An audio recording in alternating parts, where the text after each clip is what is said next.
This is something that we've come back to again and again and again, and partly because you can't organize anything really unless you decluttered stuff. That's usually the problem, is that there's too much stuff. And this group, for those of you who don't know, it's usually very participatory. So you can ask questions, you can give suggestions. I don't have all the answers, so sometimes something that somebody says here can help somebody else in the group. This was maybe a little bit easier when we weren't on Zoom, when we were in the library. But it's it is very helpful to be able to to share with other people. Somebody may say something about something that they have a problem with. You had a similar problem and you took care of it, and you can share. So I'm going to start off and see if you can see a pattern in these things. This is my stack of articles and all that I have about decluttering. It's a topic that comes up so frequently. And so some of these things are things that I wrote. Most of them are articles, from a lot of them from the internet. So just listen and see if you can see a pattern. 4 common types of emotional clutter and how to clear it from your home. 5 important tips to avoid clutter in your home. 5-minute decluttering tasks to make massive progress. Okay, real simple 6 causes for clutter. 7 warning signs that clutter is killing you. 8 quick decluttering wins. 10 tips to beat clutter in less than 5 minutes. Do you find yourself falling for these 12 familiar myths about clutter? And 30 things your home doesn't really need. So what was similar about those things? Numbers. Numbers. Everybody's giving you, their best, their top 10, their top 30, whatever. Basically, those of you who've been with me will know you've heard a lot of this before. But you can't organize clutter. I mean, it's not a matter of getting more boxes and bins from the Container Store. The only really way to get a handle on it is to actually get rid of some stuff. Now, last month we did the session was on motivation. And when I left that session, we talked about motivation, we talked about goals and whatever. And I said, okay, if I'm going to talk about decluttering next month, then what I would like to do is to declutter stuff in the meantime. Okay, because you can always, it's layers. All right, you're never done. And it's easy to get discouraged sometimes. But what I did was I figured 15 minutes a day and I would declutter something. So I worked on my spices because I have a lot of things that, some of them were probably a little long in the tooth. Some of them were, 2 jars of the same stuff that I could put together, things like that. I worked on my clothing. I have lost weight and, so I have clothes that I needed to get rid of. And I put them aside for donation.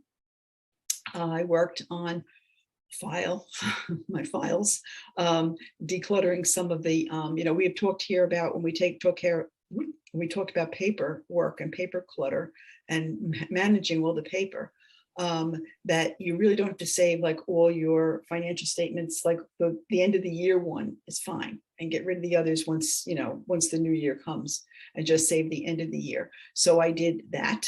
It's amazing how long some of this stuff takes, especially when you're working 15-minute intervals. But so that's how I took care of some of this since the last session, the last time that we would get together. So I don't know. I can go on about different things and different processes or whatever. I also will send you a bibliography. I do send. That's one of the reasons I would emails too. So I usually send out some kind of a handout that I've developed, and also a bibliography. And this bibliography is like 3 or 4 pages long of decluttering books. When you get it, don't faint.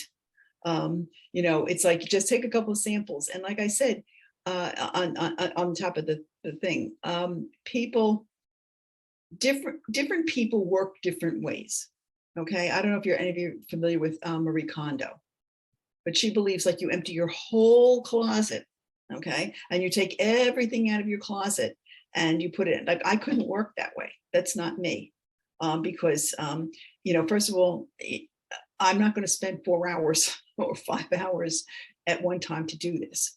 I prefer to work like, okay, I'll take care of all the sweaters, or I'll take care of the top shelf, or I'll, and make it like, I make it manageable for myself.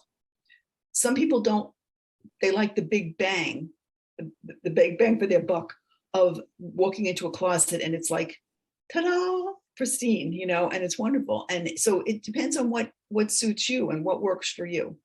So that's one of my biggest, my biggest things to say is that one of the reasons for all these books is not so much, nobody has to read all these books, believe me. But if you pick a couple where the titles kind of grab you and you read one or two, and you could get like into the first chapter and say, I'm reading one now where the woman is, she lives on the Upper East Side, and she talks about like, the sales at like Bloomingdale's and Barney's and stuff. And things like, that's not my life. So, it just depends on whether something resonates with you or not. So, she talked about going to one of her clients' homes and going through the closet, and the woman had like 40 skirts. And she said, well, who needs like 40 skirts? Nobody needs, and that's true. But the thing is, I don't know anybody that would even ever have 40 skirts, I don't think. Anyway, let me just talk a bit about, let's hang on a second, we'll look through some of these bits here. Like I said before, I'm not as organized as I usually am because I had the kids today. I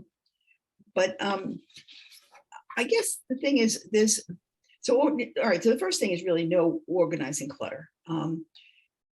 And I would also suggest working on your decluttering projects one at a time. So if you want to take care of the pantry closet, I'm not saying do more than a shelf a day, but take care of the pantry closet before you then also pull out a couple of shelves in your clothes closet, or your whole closet, or working on that magazine that magazine rack which is overflowing in the living room.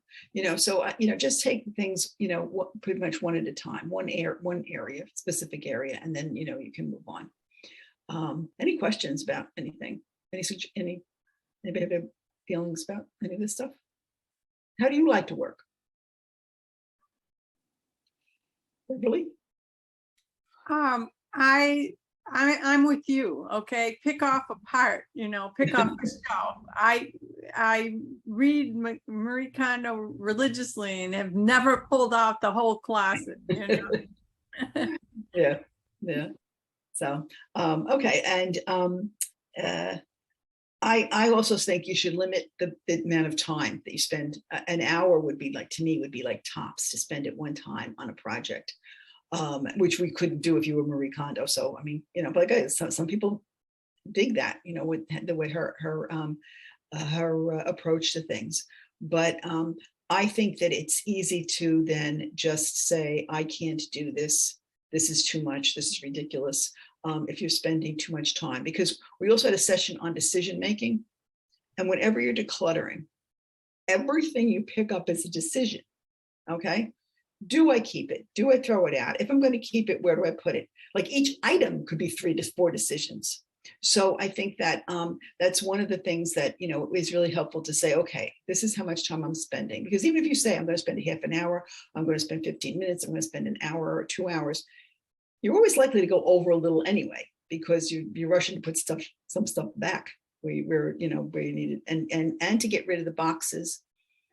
We usually work with a 3-box or a 3-bag setup, where it's keep the things that you pulled off the shelf that you want to keep go in the one pile, the one box, the one bag, and then things that are trash, because you always find things like, nobody's going to want this thing.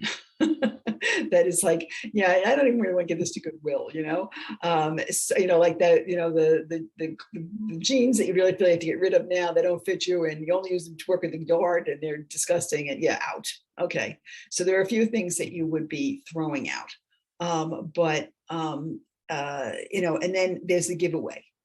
And when you're starting, it says you don't have to think right now about the giveaway as to who's going to get what, which becomes more decisions. It does. Is this something the family wants? Is this something that goes to Goodwill? Is this something that goes up to the recycling center in Valhalla to be recycled? Okay. So, that's going to be, that whole thing is going to be sorted out probably afterward. But while you're working, just like what's going to be kept, what's going to be just discarded, and what's going to be donated. And the donations are really sometimes a lot of decisions too. Will they take it? Won't they take it? If they, is it more appropriate to go to this place or that place or the other place? I'm going to be sending you with the handouts a list of places to donate your stuff.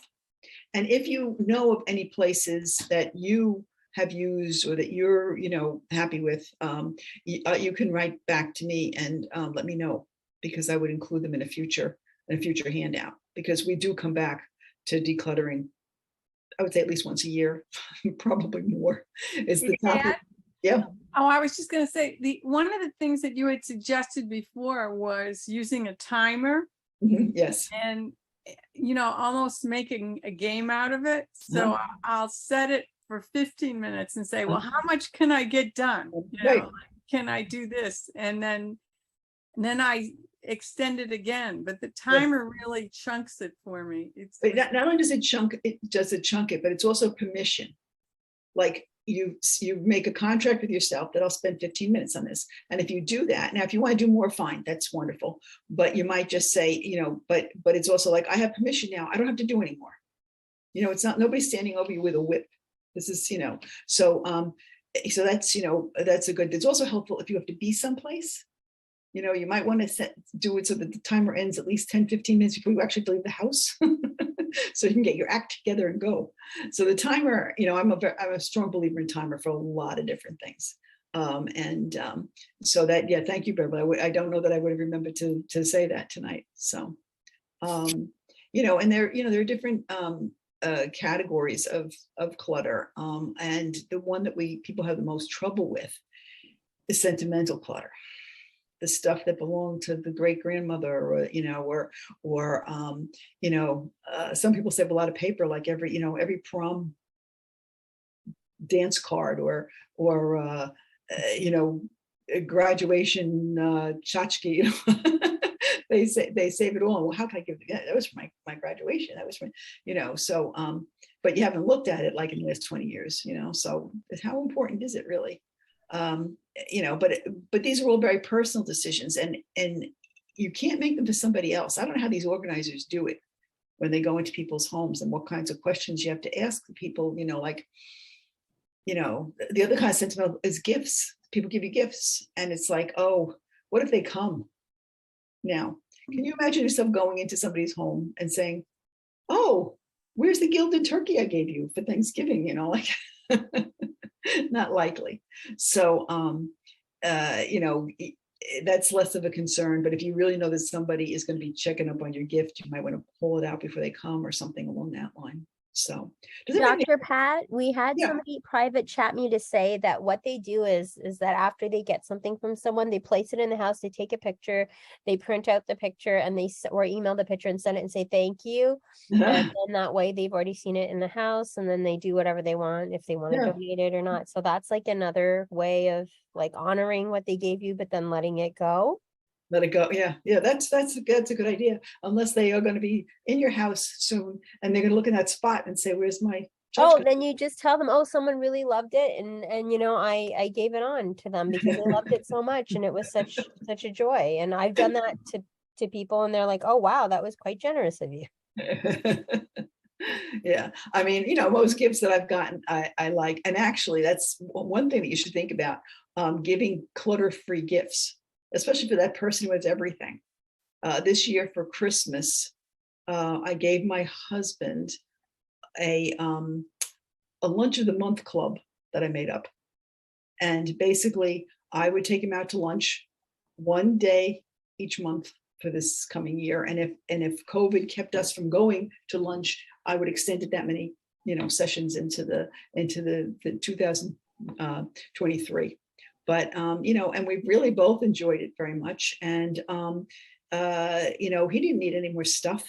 I didn't need any more stuff to pick up after him either, So it was that was like a good solution for us. And so for kids, you can take them to the zoo, or you can take them out for ice cream. My sister has taken my granddaughter out with her daughter, who's just out of college, and they've gone out for lunch and shopping, and she gets to pick out something like it, at the dollar store or something, and that's just such a thrill for her to go out with, other ladies, and it's an afternoon. So, those are the kinds of things kids, like experiences too. If you walk into almost any house with kids, you'll find a pile of toys, or 2 piles, or 3 piles, or 4 piles, or they're in corners and they're all over, and the kids don't necessarily need something else, but an experience is, a great thing, for them. Another thing with the toys, I know I'm all over the map tonight, I'm sorry about that, but toys, if you have kids, young kids, it's sometimes, and they're just too much, there's just too much all over the place. Be selective and take some things that they haven't played with in a while and put them away someplace.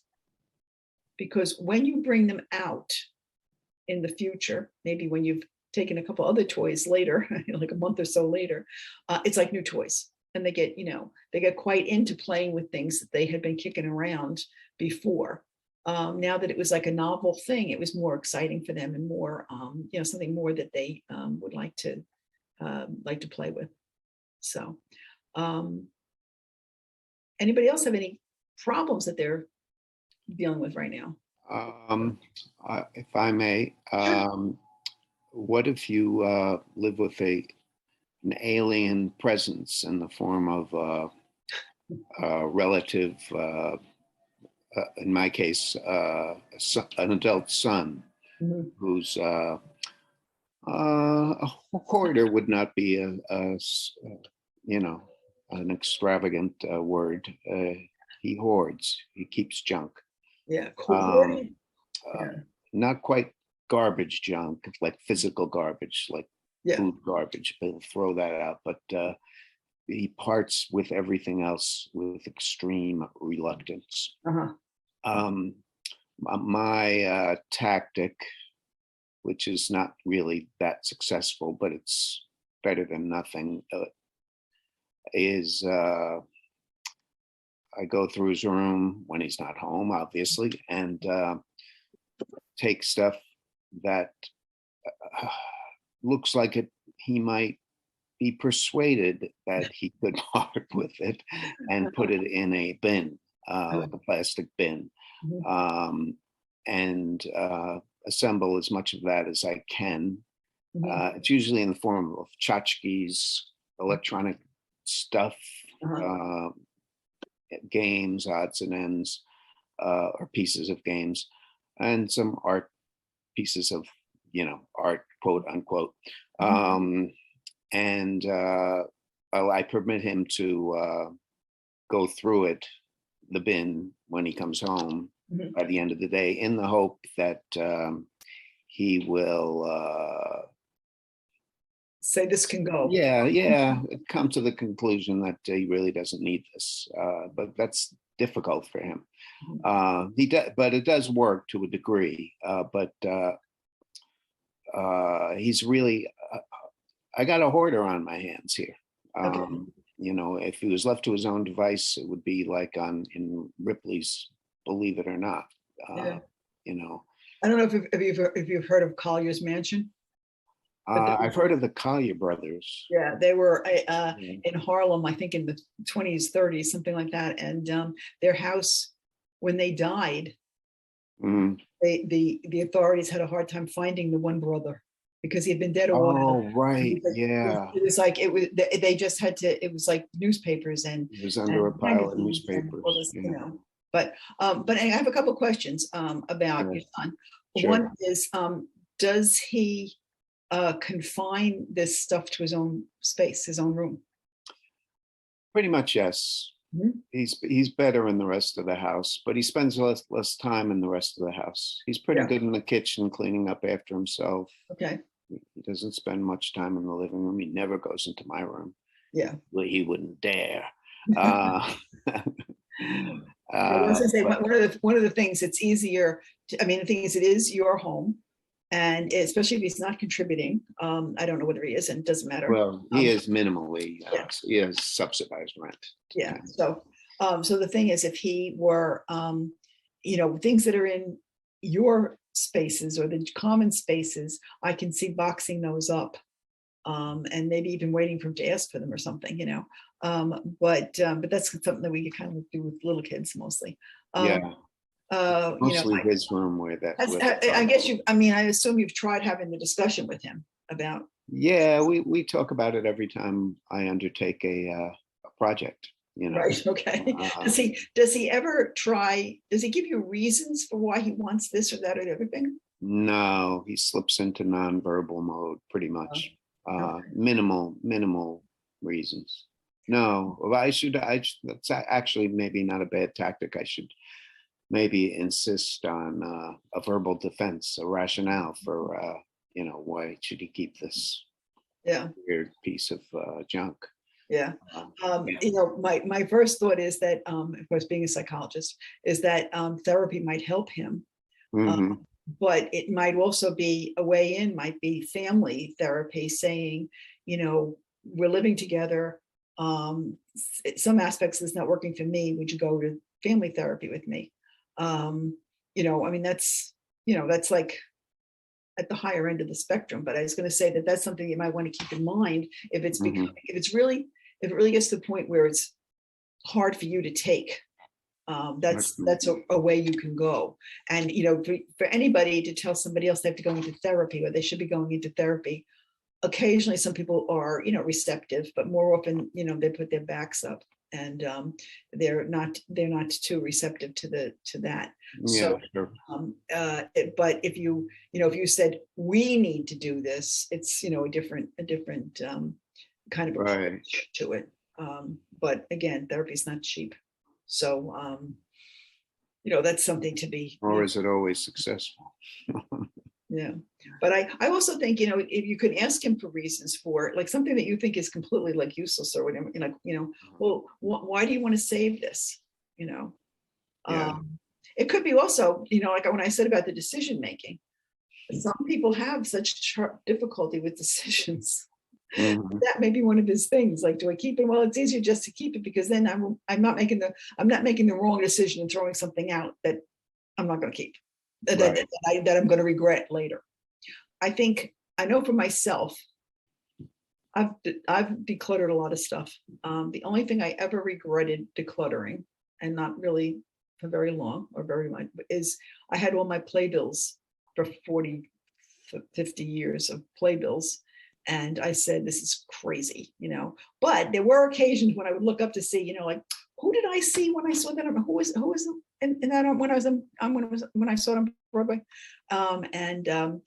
So that's the kind of thing that, but it's happened very rarely that I've really wanted to look at these. And they took up space, and, you know, I had better use for stuff in my closet than these playbills. So. Mhm. But, you know, so people don't usually regret what's gone, but when we're trying to get rid of things, we do, that's what we anticipate. What if I wanted? Right now, some things, it's just a matter of, I might have to buy it again. Well, if it really isn't that expensive and you haven't used it in the last 10 years, you could probably get rid of it. If you had to go get another one, you could go get one, you know. And sometimes that helps to make the to make the decisions. If it's been sitting around here year after year after year after year, I haven't used it, you know, but that's personal. And the thing is, if money's tight, you're much more likely to hang on to something that, you know, maybe prove useful in the future. You know, if you have a little bit more discretionary income, it's easier to let that kind of stuff go. But you know, I mean, the thing is, they talk. Some organizers will talk about the depression mentality, and I know that those of us who had parents who grew up in the Depression, or who, you know, were young adults in the Depression, were reluctant to get rid of stuff. Because, you know, what if you need it? What if you don't have the money? What if, you know, because they know that things can come crashing down, and, you know, you might regret this. I think nowadays, I think we're probably less likely to have those feelings. And, you know, but if you're working with a parent who, you know, has that mentality, you know, from whatever, some not necessarily the Depression, but some time of being deprived of things, that they might have a very hard time letting things go. So I mean, I don't know this, you know, there's certain things, there's different approaches to taking to decluttering for yourself. You really can't declutter other people's stuff, but but if it's in your home and it's in your space, you know, it has to go in his space. But you know, so that's one thing that you can do. As for if we're working for ourselves and our own stuff and trying to get rid of stuff, and actually you might, if I, you know, I don't know what you have that might have to go or might want it, but if there's anything that you think that you could role model for him. If there's, you know, a pantry closet you want to clean out so that you can find things easier or something, you know, you can do it and talk about it and get them maybe thinking along those lines. I don't know. But some people took, you know, it's funny. Where are you going to start? So some people will start with things, the space that people see when they come in the door. And that's kind of important, because sometimes you just have a neighbor who steps inside, you know, and they're not going to go through your whole house, but that spot by the front door where people might, you know, pop in, how does that look? So some people like to start there because they want to make that more presentable. You know, you walk in my door and then you see the living room and like there's magazines all over, newspapers, or, you know, whatever, and it looks like a mess. And, you know, so that's might be where they would start. Other people, you know, have that closet where every time you open it, something falls down on your head. Like there used to be a radio show before my time, Fibber McGee and Molly, and they had this closet, and that was like one of the jokes. It was on radio. So I, you know, but they would open the closet and stuff would fall out every time. They go with something in the closet and stuff would fall out. So sometimes your Fibber McGee closet is really where, you know, like I can't, every time I go looking for something, I can't find it here. You know, so you know, and you wind up taking out 12 things anyway. Well, look at those 12 things. Do you have to go back in here? Is there a better place for them? You know, and you can try to do something like that way. It's really a very personal thing where to begin. Some people make it sound very, you know, dogmatic or whatever. Sometimes people want to start in their bedrooms because it has been shown that you sleep better if you sleep in a neat place. And a lot of people don't even make their beds. Why bother? They're going to get back in it. And I'm, you know, my husband and I were both bed makers before we got married, almost 50 years ago. And we, you know, we make our bed in the morning. Who's ever up last makes the bed, or sometimes we'll make it together. And, you know, so they say, and I think there's been some research on that people sleep better in a neat room. So you might want to start there. If you happen to sleep well, declutter your bedroom. You know, I've said here in the group about 1 million times that one of the things that prompts me to do decluttering task is you go to put something in a drawer, like especially like a kitchen drawer, and you can't close the thing because there's stuff in it. You know, it might be helpful to take this stuff out, and you'll find 1 or 2 things in there that you really don't need or really belong someplace else.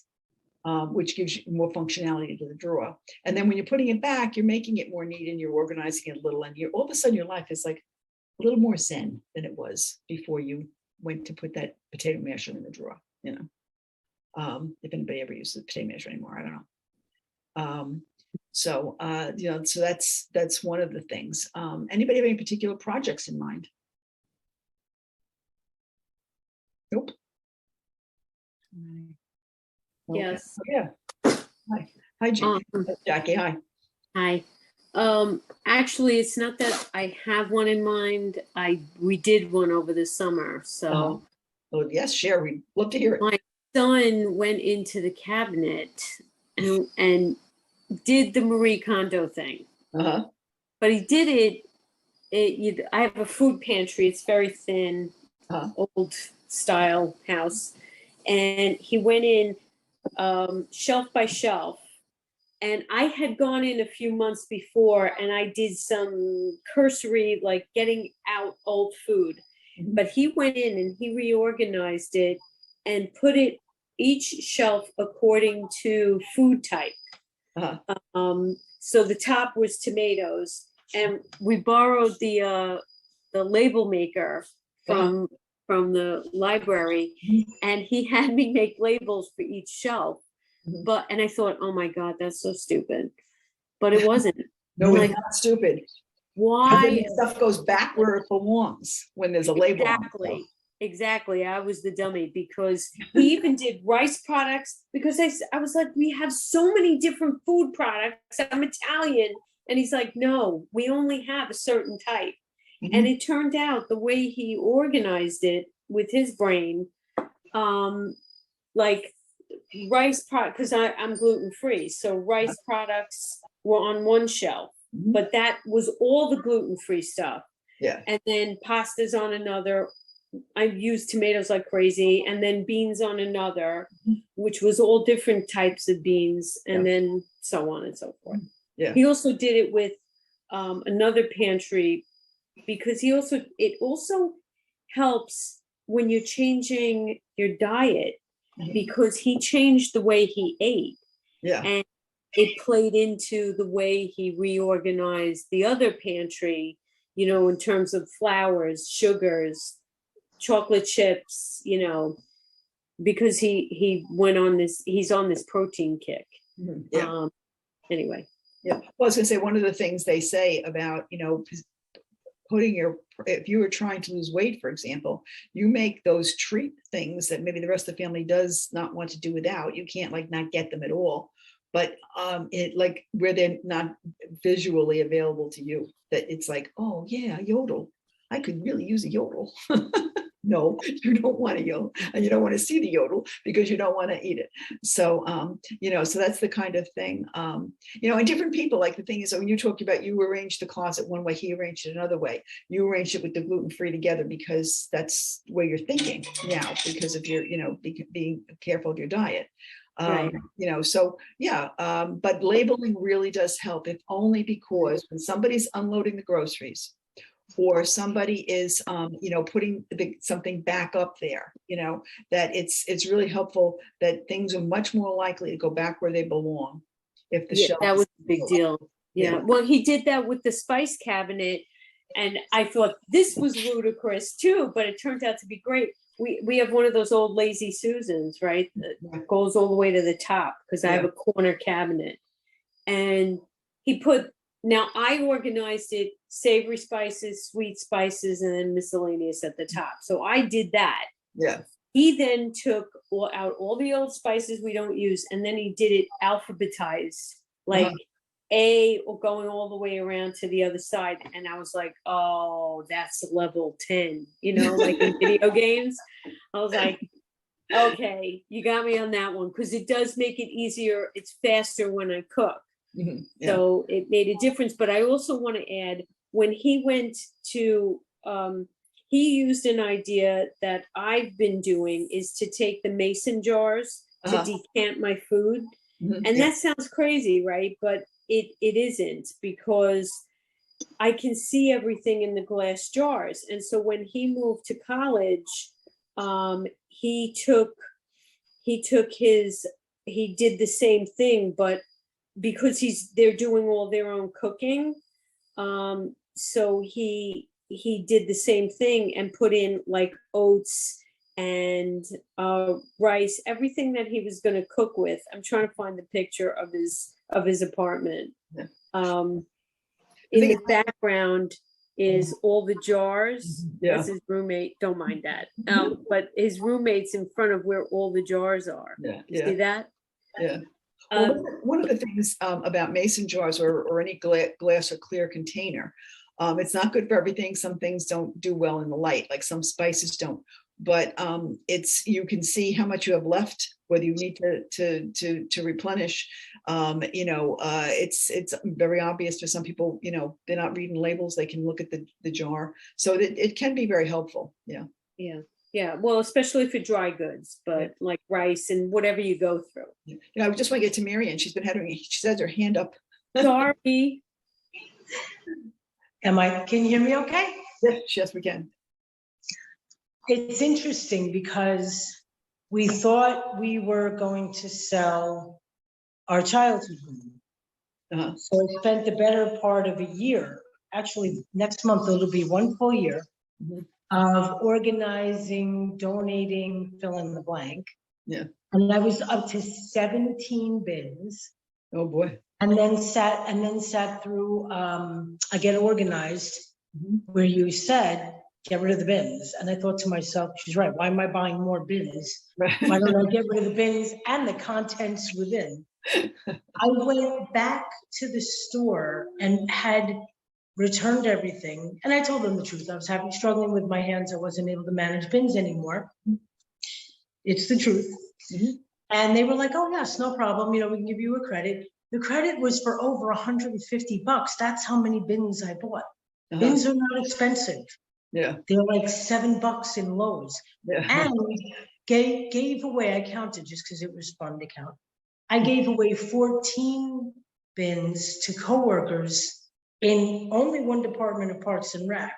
Yeah. And anybody who knows me well knows that I'm now floating in between at least 6 departments. Yeah. So 14 bins went to only one department. Yeah. And the contents within. And the nice thing about working at Rec is you can actually float around and donate directly to people instead of an organization. People will take things. So the art teacher took a ton of things and was so excited to get it, so on and so forth. So now the house is much more manageable. And of course, now that we decided we're not sure if we're selling, I don't want to clutter it back up again because it took so long to figure out.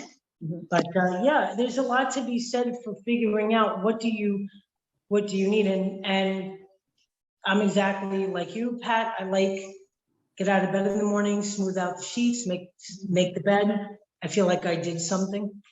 Make sure everything's hung up.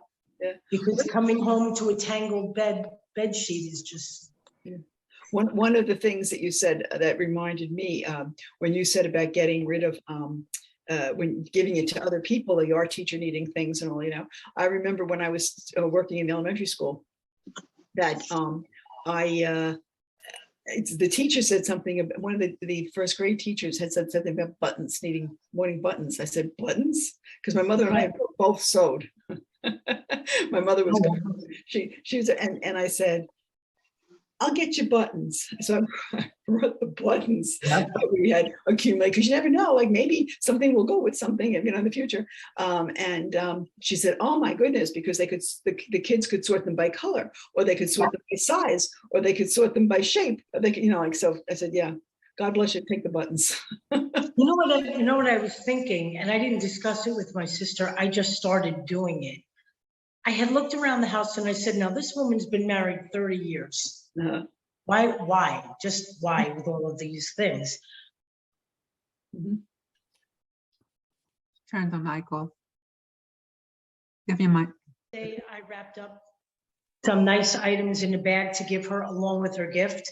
And then over the year, every time I went to see her, I would bring her something that either belonged to her and she never took, or she had given my parents that I knew she would have more sentimental value than I would.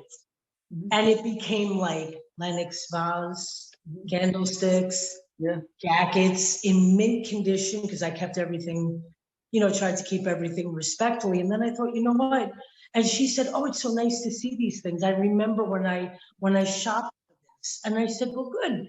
You know, these are nice little mementos that, you know, you were a thoughtful daughter, and, you know, here you go. Yeah. So, I mean, the thing is that, and so if you know somebody, if somebody's really going to appreciate something that it's really so satisfying, and you don't regret at all then, you know, having to get rid of it, you know. The only way I was able to do this was I took pictures of it before I gave it away. Yeah, well, So, that's another technique that some people swear by. I don't know that I would be, unless it was really something that very old and valuable, but you know, yes, that if that some people are very happy just to have the picture. yeah, and I'm okay. I'm actually very okay with that. And it was nice because she actually really wanted some of these things back. And she has a big enough house and enough nooks and crannies that she could take the outdoor planters and put them in her backyard and so forth. Yeah. Yeah. Oh yeah, that's a great idea. Z says use Post-it notes, color coordinated. That's genius. Yeah, we mean like if you're giving it, like this would be good for like Mary, and this would be good for Sue, and this would be good for, you know, Liz, right? You can put the notes, you can put Post-its on them while you're sorting. Yeah. Anybody else have a success story? I like these success stories, Jackie's and Marian's. Or a project you want help with. How do I approach this, that, or the other thing? We have some comments in the chat. The Reed family said 30-day clutter challenge. Get rid of one thing on day 1, 2 things on day 2, so on and so forth. Yeah, well, that's kind of what I did basically with when I said I had with the motivation, after the motivation talk, I said, okay, I'm going to be motivated, you know, to do a little more decluttering. And I said 15 minutes a day, and I kept to that. Yeah. So that's a great idea. Yeah, and I like the idea of the Post-it notes. If you're trying to get, well, you can do it with what's going out. Like I see Z's note in the chat. You know, green is going out. Oh, yellow is donating. Red is holding on to an item. But it also helps too, if you're giving stuff away, putting a person's name on it. If you have an idea of maybe, you know, Matilda would like this, you can put Matilda's name on it and anything that she would like. And then, you know, you could ask her, you know, you want any of this stuff here? You know, so, and then, you know, so sometimes that helps. So I find myself wanting to shift things before I become emotionally attached to them. You know what I mean? Like, especially around the holiday time, people are very, very thoughtful. It's very hard not to get attached to some of the items. But as I explained to my family, now you're talking about, I have like family items and then newer items on top of that. I kind of might want to feel like I'd like the newer items too. But if it's something for sure I know I can't keep, like right after that first week in February, then I'll think who might want this or be able to make better use of it than I can. And again, without, and I literally will take pictures and write myself an email, who gave it to me, what year, and then send it to myself. It sounds crazy, but it's kind of made that letting go process a little easier. Yeah. Yeah. Well, one of the things that, you know, that's come up before too, and I had just seen it in my notes here, is that the gift, sometimes we feel so guilty about giving something to somebody. We love the person, they gave us this thing, it's hideous, or I kind of like it, but I can't fit it in the house. And, you know, so, and we feel guilty. It's almost like, you know, we're disrespecting that person. We're ditching. Now, a lot of people, you can tell them, you can just say, listen, would you mind if I return this? So would you mind returning it? I can't use it. And you give them the legitimate thing. I've got 12 of these, you know, or you know, I don't have a shelf big enough for it, whatever it is. They might be understanding. If you think that they're not going to be understanding, you might have to take care of it yourself, but don't feel that you're ditching the person. You're not ditching the person. You're just ditching this gift. And that's why it's helpful sometimes to, if people say, oh, what do you want for Christmas? Or what do you want for your birthday? Sometimes it's a good idea to sit down and write out some ideas in different price ranges and say, these are some of the things I've been thinking about. If there is anything that you want, a lot of us, or go out to lunch with me. I'll pay my way, but I'd like to see you for lunch, that would be a terrific gift. If your presence when we have time alone with ourselves and not with 25 other people in the room, I would like that. So, that there's, you have to be kind of a creative in your asking so that you don't get weighted down with a lot of stuff. So that's, did somebody going to say something? No, I was just agreeing with you, Pat. Yes. Okay. All right. One of the things that you see a lot is this idea of one in, one out. So if you bring home a pair of shoes, you throw a pair of shoes out. If you bring home, a new coat, a coat has to go out. Now, I think you can get a little it's not a bad idea to take a look and say, is there a pair of shoes here that's so shoddy and I haven't been wearing them and, they should be pitched. I love these shoes, but I can't walk in them. They're too tight. So those are things then that it would be easy, to get rid of. I don't think it's always necessary for one in, one out. And anybody have opinions on that? Whether if you buy something, you toss something. Yes. Has anybody done it? Has anybody been conscientious about doing something like that? Yes. Yeah. Definitely. Yeah. So what kinds of things? What kinds of things?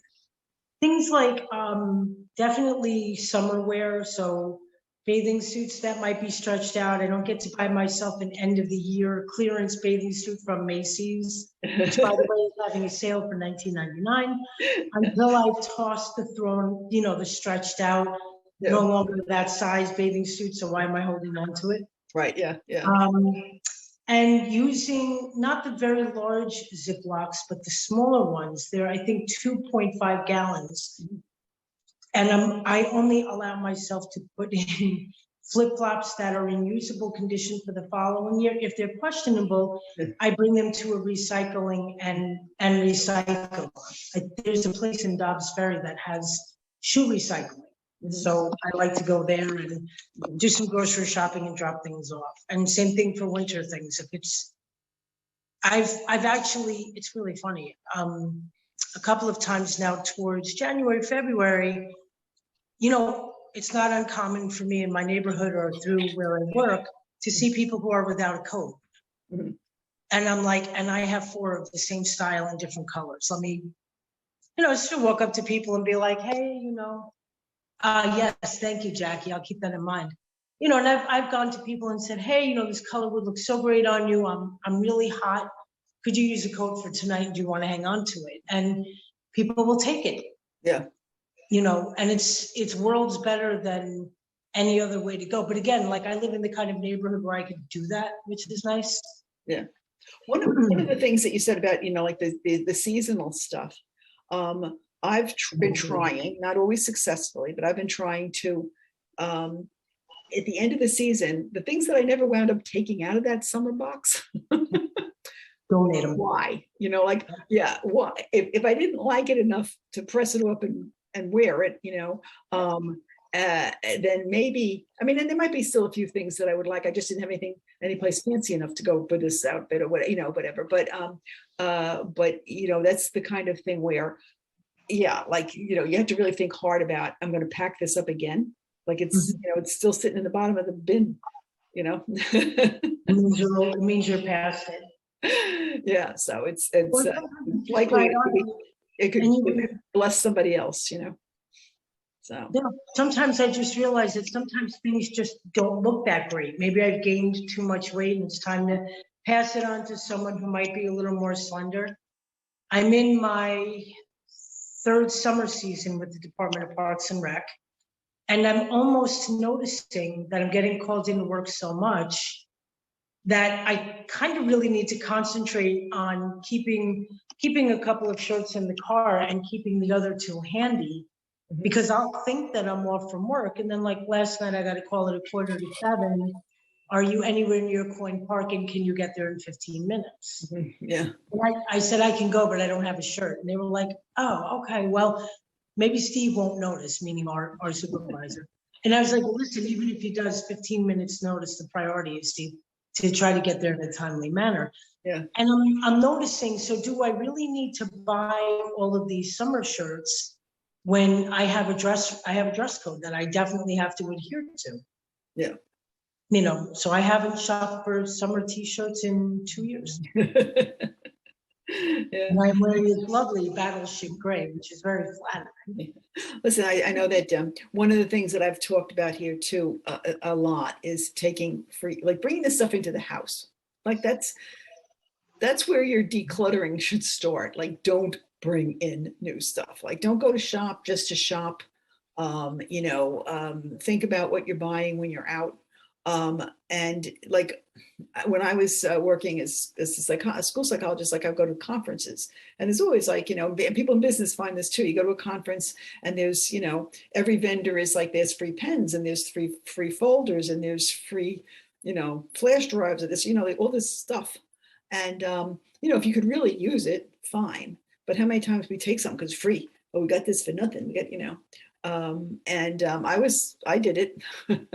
One day I passed the school secretary's desk, and kids would come and fill out forms and stuff like that. And she had a bucket of pens. I said, do you need more pens? Could you use more pens? And I gave her all these pens from the psych conferences. And she was very grateful. But I shouldn't have had them in the first place. I mean, like, I didn't need all these pens. What do I need all these pens for? I like to write with a certain pen. Then you need a few for other people to walk away with, but I didn't need all the pens. And so that's something really to be more mindful of. Usually when something is free, it's very hard to resist. Oh, look, I got this, it's free, it came in the mail, or some charity, some political thing, or a charity is giving you like a magnet for the refrigerator, or and really, do you need that? Do you want it? Does it enhance your decor? You might want to say, it's time to go. That's it. It's gone. So stopping the stuff at the door is important. You can't really stop gifts. You have to take the gift and then you decide what to do with the gift. But the stuff that you get for yourself, the shopping, I've seen things where they say, wait 48 hours. Like if you see something online, or if you see, like, give yourself a rest period in between, so that you come back to it like in 2 days. To me, that seems like a long time, but 2 days to say, do I really need this? Will it, do I have the space for it? Will it, enhance my life, or whatever the questions are that you have, to kind of decide for yourself whether it's something that you want to keep. So that's one of the biggest things to, for the decluttering, is to not bring the stuff in the first place. Some people shop for recreation, and they're always buying new clothes, and, so their closets are jammed, and they're really not necessarily wearing all this stuff. They decide, once they got home, that color blue wasn't really what they wanted, but then they don't always go back to the stores to return the stuff either. So don't bring it in. Bottom line, don't bring it in. One of the other things, paper. We really haven't talked about paper. I am a dinosaur, and I like my paper. I like my file cabinets with the paper. I am trying to reduce what's in there now because, things have a certain shelf life. But if you're more modern, everybody, because they don't want the postage expense, and every bank, every brokerage, there's so many outfits that are begging you, stores, like, go paperless. It's good for the environment. Mostly they care about their bottom line, that they don't want to be mailing you stuff. But it's true, if so that if you can do it, that's a great way to reduce some of the paper in the house, is to click that button saying, send it all by email or whatever. But then you got to remember to check your email, because financial stuff or that sort of thing, you really need to be able to, keep on top of it. So if you're a person who's not good about checking your email, I don't know that I'd go that route, but that is a consideration, because it does, if you can, the more that you can put on the file on the computer and less in the file cabinet, it does reduce the clutter in the house. So that's a good thing.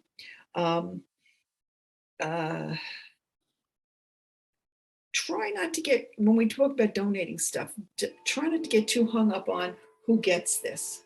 Sometimes it's the perfect person. Like Marianne was talking about the house, and like it was her mother's house, and trying to and I've had, I took care of my mother's estate. You have to think about like who, and I know Beverly did too, she took care of her mother's estate, like who gets this, and you could get really hung up on, is this the person or is that the person? And sometimes it's just a matter of like, asking people, and then if there's two people interested, have them flip a coin, like, but it can paralyze you. Which is the best place to donate these pajamas? Should it go to the homeless shelter? Should it go to the Goodwill? Should it go to, don't make yourself completely nuts over it, because then it brings everything to a grinding halt, which is not what you want if you're trying to get rid of, clutter in your house. Multitasking. You can't be, especially with this decluttering, when you start on a project, and that's why I like to keep my projects small, like, like I said, a drawer or a shelf or something like that.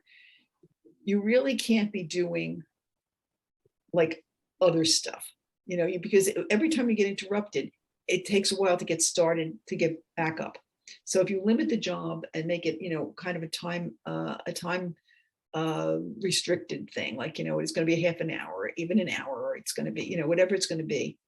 And you you do a job that can be done in that amount of time. And you just, you tell yourself that you're not going to be, watching TV while you do it, or you're not going to be checking your emails every 15 minutes or something, that's really, or your phone dings. How many times have we dropped everything, for, some political text or something? So you have to try to, focus on what you're doing, and it'll go a lot quicker in the long run, and you'll get more done. That goes for a lot of things, not just decluttering, but okay. Let me see if there's anything else on this list that I need to talk about. Okay. Oh yeah. Marianne was very timely with her business about the bins.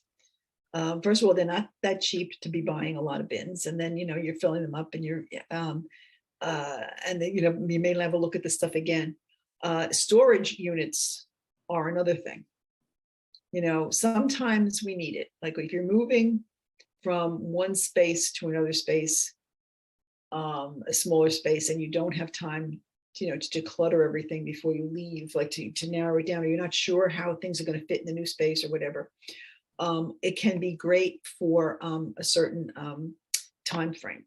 My husband had he got a storage unit when he retired and closed his law office, and he had boxes and boxes and boxes of files and stuff, and a lot of them are time sensitive. You only save them for a certain amount of time or whatever. So he needed a storage unit, and he got a storage unit, but gradually he got rid of the boxes, and that he was very glad when he didn't have that monthly fee to pay every, and I have, for some people, storage units where stuff goes to die, they don't even know what's in there, and they haven't been there in a year or 2 years or whatever, so, so you just be aware. Sometimes you need to, you need, sometimes you have, whatever your situation is, you need a place to put this stuff. And you may not be sure what you're going to need, what you're not going to need out of this pile of stuff, but it probably, you need to revisit it, take a box out and take it home every month or something along that line, to reduce what's in there and not have that fee. People pay a lot of money. This country has so many storage units. If you go anywhere, if you're traveling, all of a sudden they're popping up all over. There's these big, warehouse things with storing people's stuff. So you have a house that's stuffed, you have a garage that's stuffed, You have a basement that's stuffed, an attic that's stuffed, and then and a storage unit. So there's something that we have to be, and the expense is something. Paying for the bins, paying for this storage. It winds up being a lot of money. Okay. All right. I think some of the points I was going to make here, which has not been too organized, actually, this whole thing. Okay, and I think we did mention before, declutter your own stuff. And you can't declutter other people's stuff. Sometimes, people will, throw things out or put them in different places, out of sight or whatever. That's a conversation. You really need a conversation about that. You can't really, and you can't do it until your stuff is away, because it's very hard to get out there and say, oh, it's easy to see other people's messes. Like, that this is here because you're going to use it tomorrow. Meanwhile, it's sitting on the middle of the dining room table, or it's, on the stairs, or it's someplace where it's in somebody else's way. So we don't see that, or we know our intention for that stuff. Not that it's where it needs to be, but, and not to worry about it. But when it's other people's stuff, it's so annoying to find things that, are out of place, don't belong, or just seem like junk to you.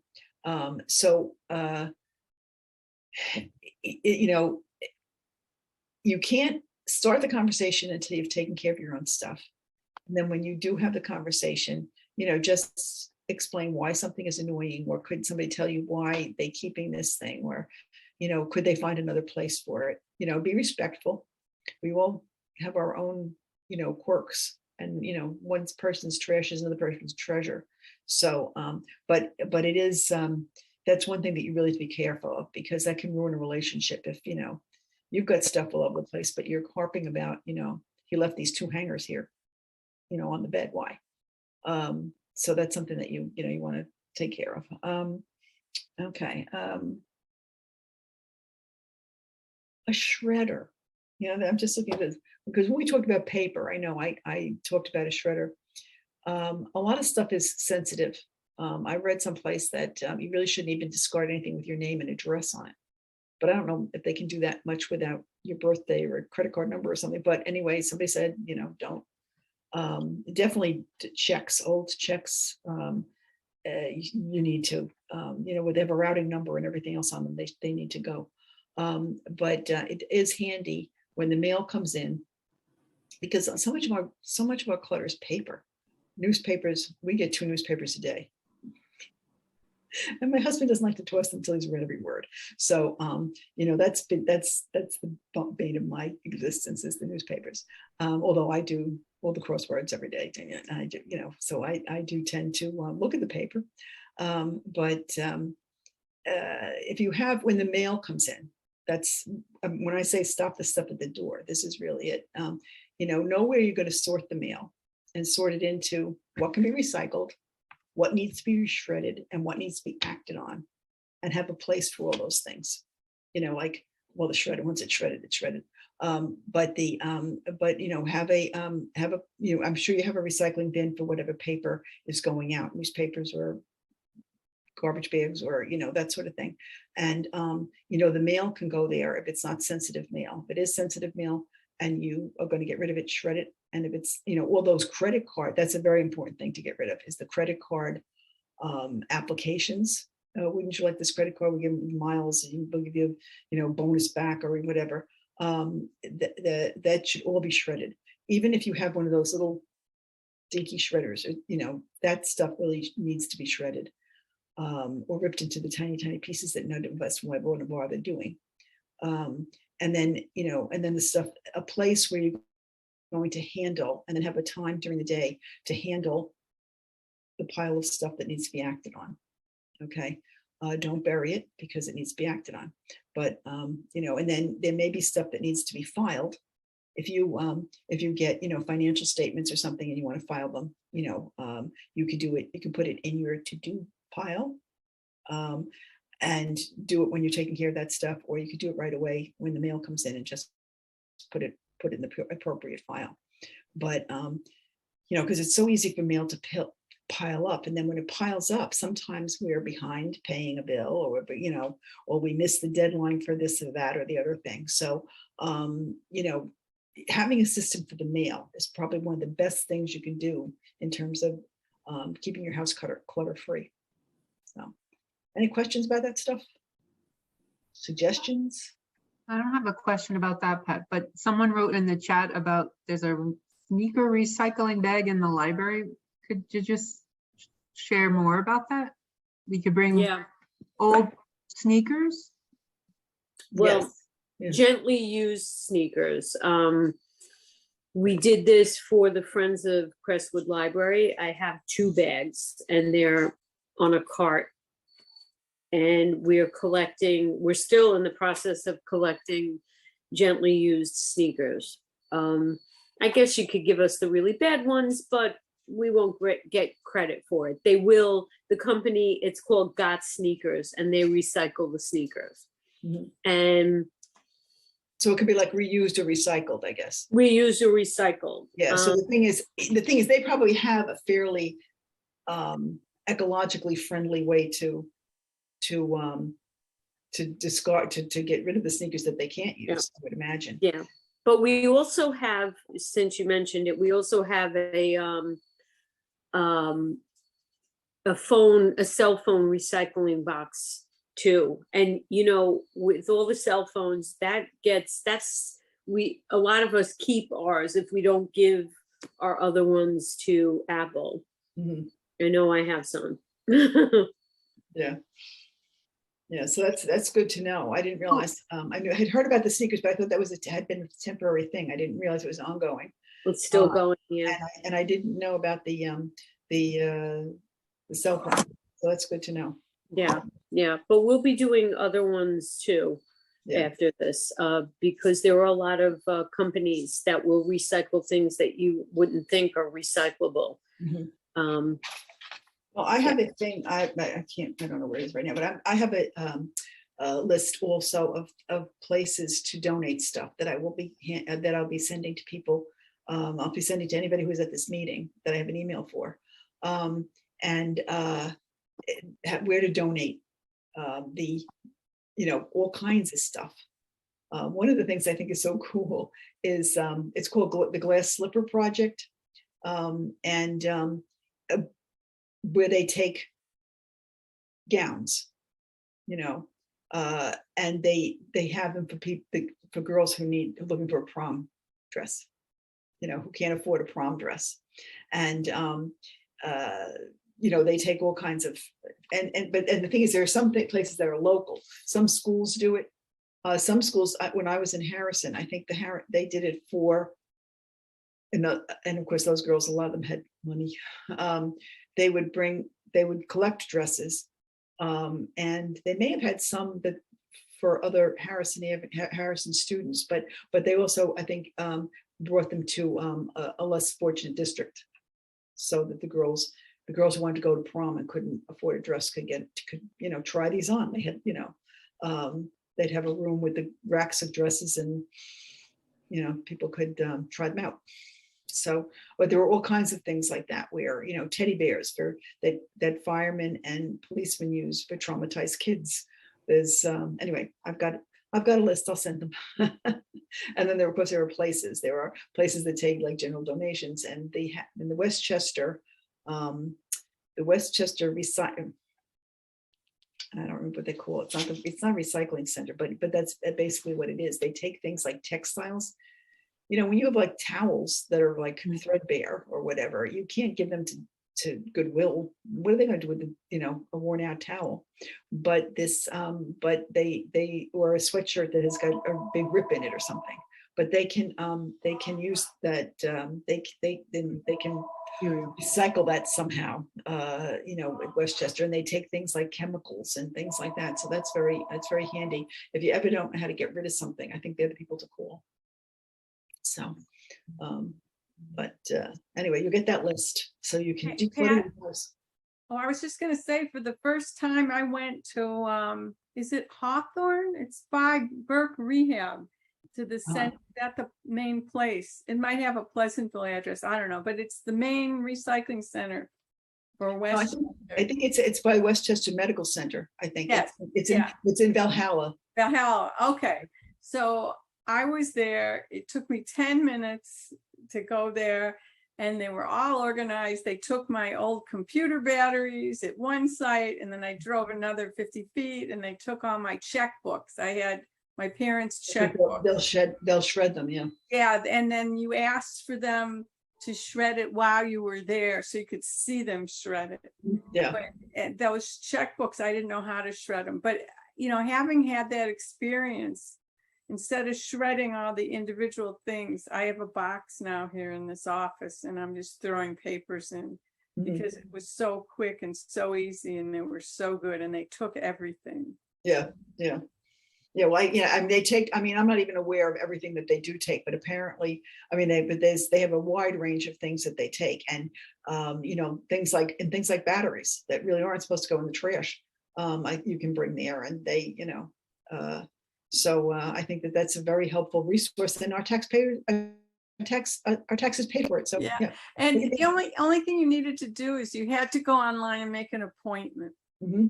which were readily available. Yeah. That's Okay, called good. Westchester Recycling Center. You know what? Let me find. I'll find. You'll get it. Actually, I'm gonna give you what? No, that's the wrong thing. I'm going to send you a list, and it will be on that list. But Great. let me see if I can find it right now. I'll tell you. Well, this is all this 5 and 4 minutes and stuff. It's called Westchester County Recycling Household recycling or something. Yeah. Yeah, it's not what I expected. Westchester County Recycling Household Material Recovery Facility. Nothing like bureaucracy for. You'll get it. I'll send it to you. Don't worry, you'll get it. You'll find it if just Westchester County Recycling. Yeah. Okay. They made it so easy. Yeah. It was so easy. Yeah. That's great. Now I did look today on the westchestergov.com. Now that's a ridiculous thing. Why it's not a com? It's a gov. It should be westchester.gov, but whatever. Maybe some other Westchester community in Indiana or something had that already. I don't know. But anyway, I went on westchestergov.com because they used to have a list of charities. Like charities could send in things, schools and churches and shelters and all could send in things that they were looking for, so that people, especially businesses, could look at the list and have a place to donate computers or donate, excess inventory or whatever. But it would be good for, other people too. And I looked for that to include it in this list, but I couldn't. I couldn't find it anymore. I don't know why. It was so easy to get to before, but I couldn't. I may still be there, but I put charities in the shirt. When I couldn't find it in the recycling part, I put in charities and stuff, and I couldn't find it. But this other, this recovery, materials recovery center, whatever it is can be very helpful. Yeah. You all know about there's a Yonkers Recycling Center too, right? Yeah, that's on Sawmill River Road north of Tuckahoe. Yeah, so they don't do the shredding that the one in Valhalla does, but they take all the batteries and the computers and the other items. Yeah, and for a lot of us, that's the closer one. That's the one right. to do. Yeah. That's why I mentioned it. Yeah, if you can they'll take things like they'll take metal things like wash machines and stuff, but you have to bring it there. Right, you have to bring They it also there. take compost. If you get your compost bucket, bring a check. I think it's only $20. And they'll give you a compost bucket. Yeah, well, I've got my terracotta one sitting on my countertop. Oh, very fancy. Well, yeah, and so I had the compost in the yard, just throw it in there. Yeah, me too. I think that's the best place for it anyway. Yeah. No. Anyway, yeah. So I don't know. Anybody have any other suggestions? If you know of any place we could be recycling stuff, I'd appreciate it. I don't know if there's anything on this list yet that, Are libraries still taking books? it's harder to get rid of books. Yeah. The thing is, you always get, we used to have this big book sale at Crestwood Library going back like 30, 40 years ago. I was very involved at the time. The books are heavy. You get everything, and some stuff is in really such rotten condition. And then you've got to store it before the book sale. You've got to bring it. I think, I'm not saying that libraries won't, but they'll be very selective. If you bring it into a library, they will, and maybe some of our library people here can comment on that, but they'll bring it, they'll go through it, but they won't accept probably most of it. There are also, I don't know if you're in Crestwood or not, but there are other communities have them too, the little libraries.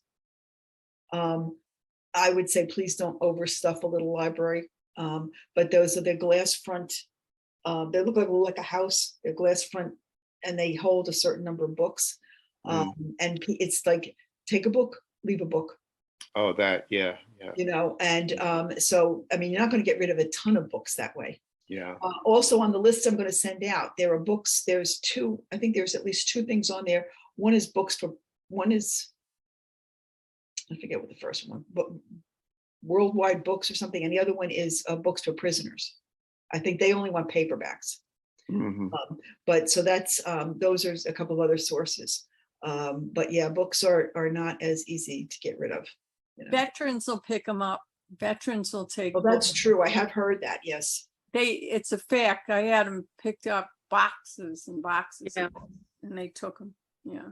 Yeah, I think I have a veterans. There are a couple of different veterans organizations, and then Vietnam vets will take everything. Yeah, pick up pickupplease.org is their website. Yeah, they take everything. Yeah, you're writing that down, Paul. Pickupplease.org. Yeah. Except that what they say is, one guy has to be able to carry it. That's But you can't put them in huge boxes, especially with books. You need to collect a few small boxes because the big boxes are, a lot. That makes sense. Yeah. Earlier this year, though, Gritton Library was accepting books. Yeah. I don't know if it changed. Well, I think their friends group have a book sale? Yes, they do actually, and they were accepting only 2 bagfuls at a time from people. So I would always call ahead and see. Yeah. Which library is that? Grant and I Will on Central Oh, the Avenue. Will Library. Okay, yeah, that's my library. We used to have fantastic book sales back in the day when I was buying books. Now you're trying to go the other direction, right? Yeah, well, it's fun. Like a book sale is a lot of fun, but it's a lot of work. We used to store the books in our attic, and then in our attics, the friends of the library, everybody would volunteer, and then of course, then you had to bring the books down from the attic and over to the library, and then down to the children's room, and then set up the tables and set up the books and throw in the books, then the ones that are really disgusting, get rid of, and then at the end of the book sale, we did have a few groups that would come in, like I think the Veterans Hospital, whatever, that somebody would come in and collect books for them, but they were kind of picky, which I certainly understand why they'd be picky, and then all the other books, we had to get rid of the books that are left. A few we might save to, for next year's book sale, but I had good muscles then. Look at books, I was good. So I can understand why groups don't want to do it. It's hard, you don't have as many volunteers, everybody's working. So, True enough. yeah, so while we have a few minutes left, and I did not print out, this is not my most organized one here. Don't judge me by this, but is there a topic that you'd like me to cover next month? Because we try to do that and discuss things, like ahead of time, try to come to some kind of consensus about what would be good to do. Anybody has any questions or issues or whatever? I have, I had suggestions from previous, but I don't think I have it, with me. Suggestions from previous sessions, but there weren't too many left. One of them I know was saying no, how to say no. I don't know that I'm very good at that myself, so. There's a way to do that. Saying no to whom? Well, that people, like a lot of people want to make demands on you, people, like where they come and can you do this or do me a favor, or whatever, or and I guess at work it's even worse, where like well, what are you working on? Or you can do this, like help me out on this project or whatever. I can look into that. I don't know that I promise that for next session, because I don't know how much I'm going to find, or whether it's really appropriate for this group even. It's not really so much about organizing stuff. The motivation was a little bit different, because I consider that like time management, how to get done what you need to get done. Because that's basically the things we've talked about. One of my favorite topics is habit formation. So we've talked about formulating habits. And when I worked with kids in school, it was habit formation, time management, and organizing your stuff. So those are the basic broad categories that I look at.